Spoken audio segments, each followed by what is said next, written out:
একটা নিউজ ধরেন কিছুক্ষণ আগে আমরা দেখেছি যে হুম। আমাদের এই সরকারের একজন উপদেষ্টা তিনি জুলাই হত্যা মামলা থেকে অব্যাহতি পেয়েছেন।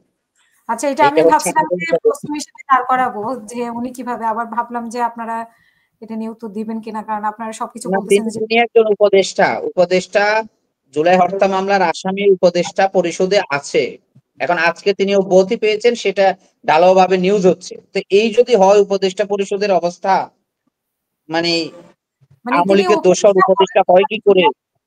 জুলাই হত্যা মামলার আসামি হয়ে উপদেষ্টা হইলেন কিভাবে? আর এটাই সমস্ত তো বললাম, এটা তো কেমন যেন হয়ে গেল না, সরকারের সাথে যে বুথের মধ্যে সরিষার মধ্যে বুট আছে, ব্যাপারটা এমন হয়ে গেল। তো এই ধরনের উপদেষ্টাদেরকে নির্বাচনের আগে, তফসিলের আগে আমি মনে করি অব্যাহত দিয়ে ডক্টর মোহাম্মদ ইউনূস নতুন করে 4-5 জন উপদেষ্টা পরিষদ নেওয়ার জন্য আমি আপনার এই শোতে আহ্বান জানাচ্ছি যে বিতর্কিত উপদেষ্টাদেরকে আপনি বাদ দিয়ে দেন। হত্যা মামলার আসামি কি করে উপদেষ্টা হয়? তিনি নিজে অব্যাহতি পেয়েছে, মানে যতগুলো আওয়ামী লীগের খুনি ছিল সবাইকে তিনি এই হত্যা মামলা থেকে অব্যাহতি দেওয়ার ব্যবস্থা করেছেন। এটাই হচ্ছে তার কাজ, এর জন্যই তিনি সরকারের উপদেষ্টা হিসেবে ঢুকেছেন, দিল্লির দোসর হয়ে, আওয়ামী লীগের দালাল হয়ে। শুনেন সম্রাট, যিনি নাকি এখন উপদেষ্টা আছেন, দেখেন ইতিহাসটা কত নির্মম। আমরা এসব নিয়ে আলোচনা করি না, ওই বিএনপি জামাতে ইসলাম এটা সেটা নিয়ে আমরা বিভিন্ন বাজে কথা বলি, আমাদের ফেসবুক আলোরা এগুলো চর্চা করে। দেখেন আকিজ গ্রুপের যে উপদেষ্টা এখন আছেন, এই ভদ্রলোকের দুই ভাই আওয়ামী লীগের এমপি ছিল, আপিলউদ্দিন আর কফিলউদ্দিন। দুই ভাই আওয়ামী লীগের এমপি ছিল এবং কন্টিনিউয়াস 4-5 বার করে এমপি ছিল। টোটাল সাম্রাজ্য আজকে আকিজ পরিবারের এই ডাইনেস্টি যে তৈরি হয়েছে, টোটালে আপিলউদ্দিনরা কফিলউদ্দিনরা তৈরি করছে। এখন ওনার ভাই আইসা উপদেষ্টা হয়েছে, তারপরও কি উনি হত্যা মামলার আসামি, তাকে উপদেষ্টা বানাইছেন, আবার তাকে মামলা থেকে অব্যাহতি দিচ্ছেন। কিসের বিনিময়ে?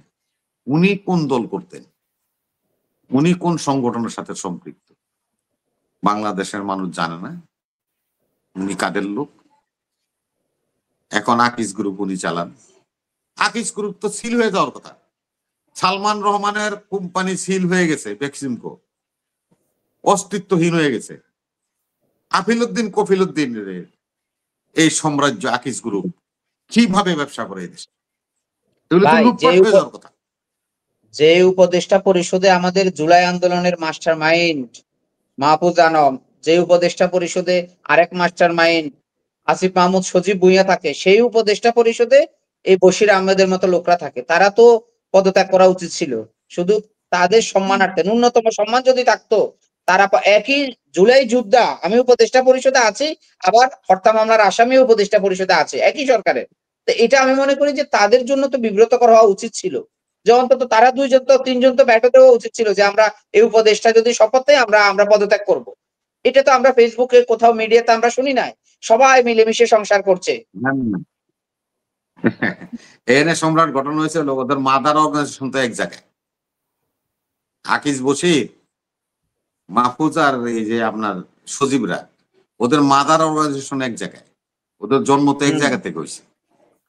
সেহেতু পিঠে মানে পিঠা টু ভাই আর কি, পিঠা পিঠে বিয়ে ভাই হয় না, ওইটার বলে পিঠা টু ভাই।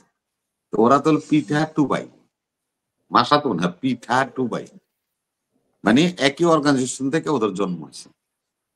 সেহেতু ওরা ওদের সাথে বসলে অসুবিধে কি? আমার ভাই যদি মনে করেন যেন একটা ড্রাগ অ্যাডিক্টেড হয়, আমি বাইরে ফেলাই দিতে পারবো? আমার ভাই যদি একটা ল্যাংড়া হয়, আমি কি তারা ভাই কমু না? আর একটা সোজা কথা বলে দিই, যে আমার বাবাই মদ খায়, আপনারা সবাই মাতাল বললে আমি তো মাতাল বলতে পারবো না, আমি তো বাবাই ডাকবো নাকি? তো এরা হলো ওই একই গোত্রের লোক, সেহেতু হত্যা মামলার আসামি, তাতে তার কোনো কিছু আসা যায় না, কেন তাদের জন্ম তো এক জায়গায়, সেহেতু তারা এগুলি মানায় নিছে।